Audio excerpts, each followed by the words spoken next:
बहुत ही समय पुरानी बात है। एक गांव में सूरजभान नाम का एक बहुत ही भला इंसान रहा करता था। उसकी एक पत्नी थी जिसका नाम था कलावती। एक बार वह आदमी किसी आवश्यक कार्य से एक अन्य नगर को गया। वहां के बाजार में भांति भांति के और चित्र विचित्र पक्षी बिक रहे थे। वहां एक बोलता हुआ तोता भी था। तोते की विशेषता ये थी कि उससे जो भी पूछा जाए उसका उत्तर बिल्कुल मनुष्य की भांति देता था। इसके अलावा उसमें यह भी विशेषता थी कि किसी मनुष्य की अनुपस्थिति में उसके घर पर जो घटनाएं घटी होती थी उन्हें भी वह उस मनुष्य के पूछने पर बता देता था। कुछ दिनों बाद उस भद्र पुरुष का विदेश जाना हुआ। जाते समय उसने तोते को अपनी पत्नी के सुपुर्द कर दिया कि इसकी अच्छी तरह देखरेख करना। वह परदेश चला गया और काफी समय बाद लौटा। लौटने पर उसने अकेले में तोते से पूछा कि यहाँ मेरी अनुपस्थिति में क्या क्या हुआ। उसकी अनुपस्थिति में उसकी पत्नी ने मनमानी की थी। तोते ने अपने स्वामी से सारा हाल कह सुनाया।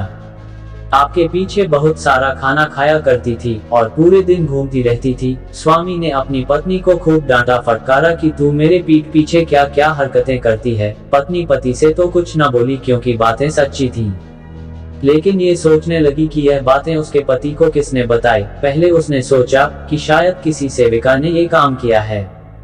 उसने एक एक सेविका को बुलाकर डांट फटकार कर पूछा, किंतु सभी ने कस्में खा खा कर कहा कि हमने तुम्हारे पति से कुछ नहीं कहा है।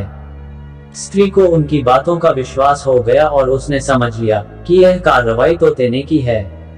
उसने तोते से कुछ न कहा क्योंकि तोता इस बात को भी अपने स्वामी को बता देता, किंतु वह इस फिराक में रहने लगी कि किसी प्रकार तोते को अपने स्वामी के सन्मुख झूठा सिद्ध करें और अपने प्रति उसके अविश्वास और संदेह को दूर करें।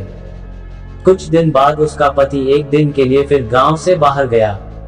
स्त्री ने अपनी सेविकाओं को आज्ञा दी कि रात में एक सेविका सारी रात तोते के पिंजरे के नीचे चक्की पीसे, दूसरी उस पर इस तरह पानी डालती रहे जैसे वर्षा हो रही है, और तीसरी सेविका पिंजरे के पीछे की ओर दिया जलाकर खुद दर्पण लेकर तोते के सामने खड़ी हो जाए और दर्पण पर पड़ने वाले प्रकाश को तोते की आंखों के सामने रह रह कर डालती रहे।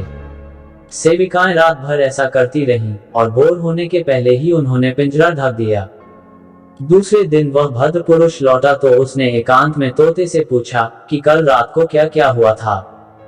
तोते ने कहा, हे स्वामी, रात को मुझे बड़ा कष्ट रहा। रात भर बादल गरजते रहे, बिजली चमकती रही और वर्षा होती रही। रात को बादल और वर्षा का नाम भी नहीं था।